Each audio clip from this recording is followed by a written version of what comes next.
Con las noticias en el mundo cambiando tan rápido, un día aranceles, otro día el paquete fiscal en Estados Unidos, otro día nuevas sanciones y temas de semiconductores en China o algo por el estilo, es difícil tomar decisiones de inversión.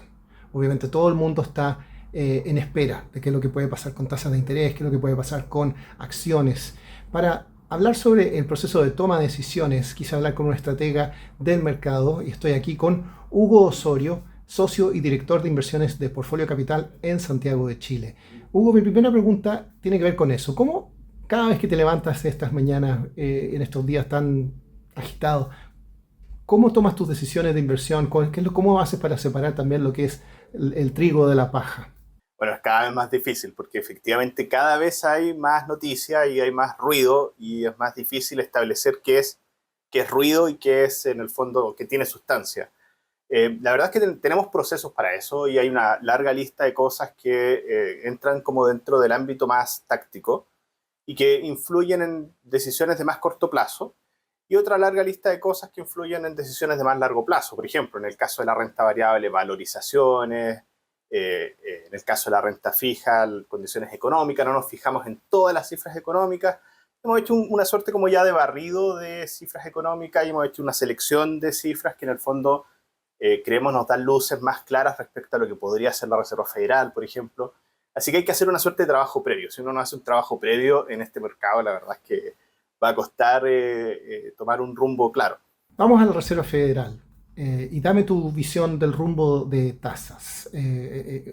¿Vienen o no bajas de tasas en algún momento este año?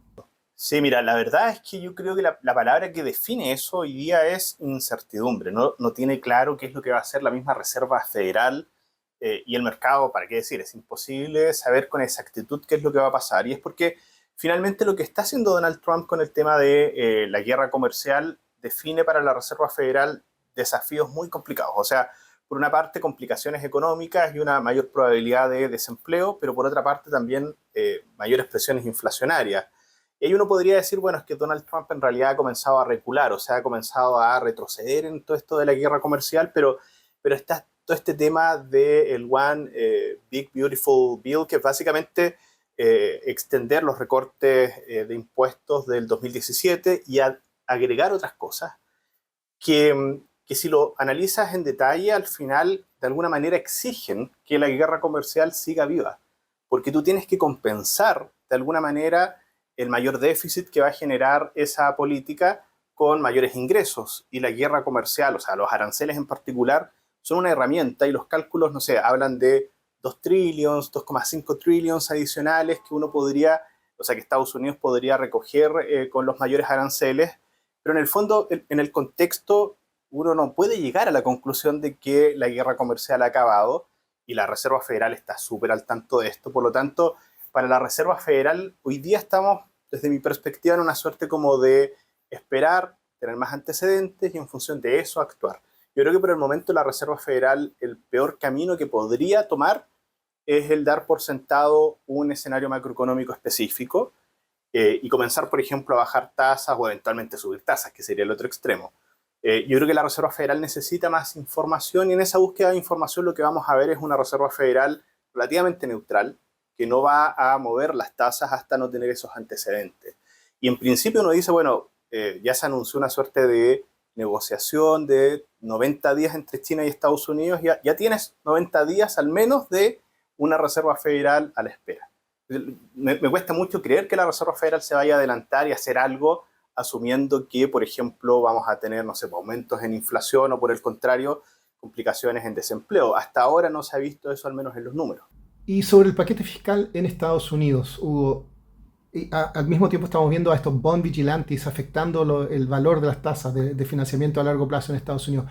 ¿Cuál es tu visión? ¿Hay un riesgo en particular ahí? Claro, mira, eso tiene sentido, porque al final, ¿qué es lo que explica el valor del bono del Tesoro a 10 años? Es un bono largo, no es un bono corto, y en general el mercado pone el foco en lo que va a ser la Reserva Federal, pero la tasa de la Reserva Federal es una tasa de corto plazo, entonces, ¿qué pasa en los próximos 9 años o prácticamente 10 años? Hay otros factores que considerar, qué es lo que va a hacer la Reserva Federal en el largo plazo, cómo va a estar la inflación en el largo plazo y cuál es el riesgo inflacionario, que de hecho habló Jerome Powell de eso hace un par de semanas. Así que hay otros factores. Y hay un tema que creo que es clave en esto que se llama premio por plazo, el famoso term premium, que está muy asociado al endeudamiento en Estados Unidos. Y con los altos niveles de déficit que hay ahora, es lógico que básicamente estemos incorporando cada vez más term premium en el valor del Treasury a 10 años. Y eso tiene mucho que ver con que el gobierno de Estados Unidos hoy día está prácticamente, está con un déficit prácticamente estático, muy alto, sobre el 6%. El año pasado fue del orden de 6,1%, 6,4%, si no me equivoco, y todas las estimaciones con un paquete de estímulos, o sea, un paquete de recortes de impuestos u otro, todos hablan de déficit muy alto. Así que en ese contexto, este One Big Beautiful Bill es básicamente un riesgo, y es un riesgo porque aumentaría fuerte el déficit. O sea, solo por la parte de extender los recortes de impuestos hablamos del orden de 4 trillones, hablamos de los recortes del 2017, que tienen que ser extendidos de alguna manera porque el próximo año hay elecciones de midterm. ¿Qué pasaría si el Partido Republicano no los extiende? Esos acaban este año. Probablemente le va a ir bastante mal el próximo año en las elecciones. Así que hay una presión política por extenderlos. Esos son 4 trillones. Pero se están adicionando otros recortes de impuestos o beneficios tributarios que sumarían del orden de 600 billones. Mira, raya para la suma, el déficit podría llegar a ser del orden de 8% en 2026-2027. Y eso ya es de manera, o sea, es importante, un déficit alto. Entonces, evidentemente, en ese contexto, el mercado le va a poner algo de presión a la tasa del bono del tesoro, como ha estado sucediendo. Creo que el riesgo es que la presión aumente. De hecho, ¿cuál es el detalle acá? Es que creo que el mercado ha estado algo más condescendiente con el tema del déficit de lo que uno hubiese esperado. Porque el déficit actual no es coherente con ninguna crisis, no estamos en recesión, la tasa de desempleo está en niveles súper saludables. O sea, aquí hay que cuestionar en realidad si hay responsabilidad política por parte de la administración de Estados Unidos. Y eso es casi independiente de si hablamos de un partido republicano o demócrata a cargo de Estados Unidos. Un tema bien permanente o bien como transversal. Y dado eso, creo que la presión sobre el Treasury puede aumentar. Entonces, ¿qué es lo que viene? Hoy día ya tenemos este paquete de recortes fiscales y de extensiones que pasó a la Cámara de Representantes y está en el Senado.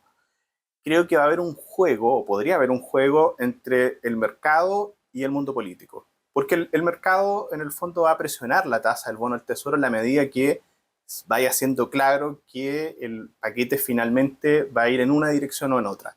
Si es que el gasto fiscal sigue siendo muy importante y tenemos un déficit creciendo, creo que la tasa va a empezar a aumentar y eso le puede terminar provocando presión al mundo político. Y de hecho no sería raro que viéramos algo muy parecido a lo que se dio en Inglaterra, en esto de Liz Truss, que tuvo un problema severo con las tasas.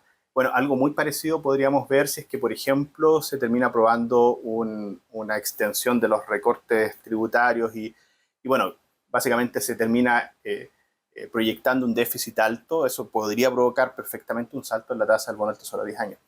Y si lo llevamos a la región acá en América Latina, ¿cómo nos afecta? Porque hay que considerar que el benchmark, el Treasury a 10 años es un benchmark importante para el mercado de renta fija. ¿Tiene un efecto en los países por acá? Hay una correlación clara, o sea, si uno tuviera que desagregar todos los factores que explican el movimiento en las tasas en Latinoamérica, en cada uno de los países, claramente el Treasury es un factor que suma, pero no es un factor que determine totalmente el comportamiento de las tasas locales. Y sobre todo, por ejemplo, en países en donde quizás el mercado es más chico, hay menos liquidez que en Estados Unidos, bueno, no necesariamente esa correlación es permanente y la magnitud de esa correlación también va cambiando en el tiempo. Entonces, pesa mucho, por ejemplo, lo que va a hacer el Banco Central o cada uno de los bancos centrales. Y en Chile todavía, bueno, yo diría, como comenzamos este año con el mercado anticipando prácticamente ningún recorte este año y hoy día ya estamos hablando de por lo menos 2, incluso 3 recortes este año y eso ha permitido que la tasa en el fondo reciba el beneficio, independiente de lo que esté pasando fuera de Chile y particularmente en Estados Unidos, así que la correlación se ha ido perdiendo un poco. Creo que los factores locales, en resumidas cuentas, juegan un rol. Y además hay un tema ahí, y es que parte del perjuicio que ha recibido el bono del Tesoro no solo se explica por una matemática de déficit, de ingresos y gastos, no es tan así. También tiene que ver con demanda. Y en algún momento con la guerra comercial, el mercado pareció estar buscando, no sé si refugio, pero alternativas para el Treasury. Y mercados latinoamericanos y deuda latinoamericana, da la sensación de que para un grupo importante de inversionistas es una alternativa. Dado eso, yo no veo una correlación tan directa. O sea, a pesar de que, te digo, es algo que influye, no necesariamente va a determinar malos comportamientos en el mercado local. Y es más, la renta fija local este año ha andado súper bien, a diferencia de qué ha pasado fuera de Chile. En Estados Unidos, la verdad, no ha pasado lo mismo. Pero el efecto en cada país puede ser distinto, ¿no? Por ejemplo, en Colombia tiene su propio problema fiscal, Brasil, las tasas de interés, en México el Banxico está bajando tasas. ¿Hay países que están más castigados por esta situación o no? Claro, ahí tienes varias dinámicas distintas, porque Mm. en México, como hay una correlación tan alta en la economía mexicana con la economía de Estados Unidos, y además México es un país que está sufriendo con los aranceles de Estados Unidos, uno supone que básicamente el Banco Central va a bajar la tasa de manera importante. Ya bajó en la última reunión 50 basis points y podría bajar por lo menos 100 basis points más. De hecho, se habla de 125 basis points este año. Por lo tanto, eso le va a generar algo de presión a la baja a las tasas en México. Quizás por ahí encuentras al mayor beneficiado. Y entre los perjudicados, paradójicamente, encuentras a Brasil, que no es un mercado que esté de alguna manera directamente sancionado por Estados Unidos, Ujú. pero si tiene problemas internos, el Banco Central ha subido la tasa este año y no se espera que caiga la tasa. De hecho, las expectativas en general hablan de caídas de tasa el próximo año. Dicho eso, en Brasil quizás encuentras a un perjudicado, pero hay un detalle, todos estos mercados son mercados que desde afuera se ven de todas maneras súper atractivos y todo esto que uno podría juzgar como malo, por ejemplo, en Brasil, se ve compensado por el atractivo que genera la región. Entonces los flujos y todo eso pueden hacer perfectamente que Brasil ande bastante bien. Las tasas, para ser sincero, no han estado particularmente castigadas en Brasil a pesar de todo. Y para qué decir en Chile, Chile también es un mercado que con el Banco Central eventualmente bajando la tasa, pucha, se han visto beneficiadas. Entonces, mira, ¿qué es lo que creo yo? Al final estos mercados latinoamericanos son eh, mercados más chicos, en donde los flujos influyen de manera relevante y las conexiones económicas entre cada uno de los países con Estados Unidos se ven un poco más difusas de lo que a uno le gustaría. México es un caso especial. México es una economía que es un mini Estados Unidos. Y de hecho, en general uno lo ve en ese contexto, pero no está sucediendo, el link, a pesar de que existe, no está impactando de la misma manera en el mercado de renta fija. Así que la verdad es que hay una suerte de isla. No sé si eso es bueno o malo. En esta situación me da la impresión de que es más positivo que negativo. Ujú. Pero eso nos da hoy día quizá una protección que no hubiésemos conseguido en una situación distinta. O sea, me refiero, efectivamente el tema de los flujos nos protege de alguna manera. Y mi última pregunta, Hugo, ¿cómo haces en este escenario el allocation? ¿Qué es lo que están ustedes en Portfolio Capital recomendando a sus clientes? Mira, hacemos distinciones grandes entre lo que es un portafolio en pesos de lo que es un portafolio en dólares.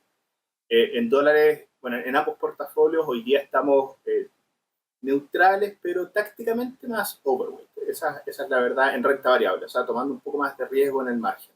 ¿Local o extranjero? En ambas carteras, o sea, Ya. tanto en dólares como en pesos y en todos los perfiles. Pero eso es bien táctico y depende en buena medida de cómo evolucione la guerra comercial y estamos mirando muy de cerca qué es lo que está haciendo Donald Trump. Si Donald Trump muestra señales de beligerancia con el mercado, como mostró en algún momento en abril, vamos a volver a una posición un poco más neutral y eventualmente defensiva. Pero por el momento no estamos defensivos. Y en términos de duración, afuera hay una distinción importante respecto a lo que estamos haciendo adentro. Afuera estamos con una duración muy corta. En cambio, en Chile los portafolios en pesos no estamos con duraciones cortas, estamos con duraciones neutrales, levemente, o o sea, con un poco más de duración de lo que habitualmente tendríamos. Y esa distinción tiene que ver con todo lo que hemos hablado. O sea, afuera, particularmente en Estados Unidos, las tasas presionadas al alza y factores de fondo que hablan de presión al alza, en Chile no necesariamente aplican. Y dado eso, nos mantenemos en Chile con una duración bastante más larga que en los portafolios en dólares. Hugo Osorio, socio y director de estrategia de Portfolio Capital en Santiago de Chile. Muchas gracias por acompañarnos en Bloomberg en Español.